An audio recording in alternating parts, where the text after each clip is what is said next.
হরে কৃষ্ণ। হরে কৃষ্ণ। কেমন আছো? গোবিন্দের কৃপা ভালো আছি। তো আমি প্রায় দেখি আমরা তো দেখি পেছন জানি পান সুপারি, আবার দেখি যে কিলো কিলো করা, আসলে আপনার খুব ভালো লাগে। তো এই যে ব্যস্ততার মধ্যে যে ভগবানের নাম নেওয়া, আসলে এটা কি শান্তি? ভগবানের নাম ছাড়া কোনো শান্তি আছে ভাই? ভগবান ছাড়া কোনো শান্তি নাই।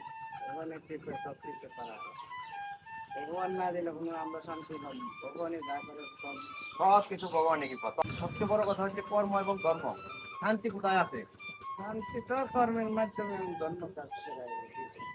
হরে কৃষ্ণ। তা আপনার কথা শুনে আমার খুব ভালো লাগলো। তো আপনি যদি এটা একটু নামান আপনার সাথে, হ্যাঁ এটা একটু নামান।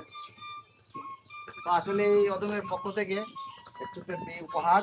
তো আপনি মালা জপেন আর জপবেন, ভগবানের নাম নেবেন, এই আমার প্রত্যাশা।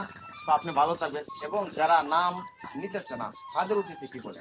যারা নাম নিচ্ছে তাদেরকে বলা হয় ভগবানের নাম নেও, কৃপা করো, ভগবানের আশীর্বাদ লাভ করো, হরে কৃষ্ণ মহামন্ত্র গ্রহণ করো। তাহলে হরে কৃষ্ণ মহামন্ত্র জপ করো এবং হৃদয় পবিত্র করো।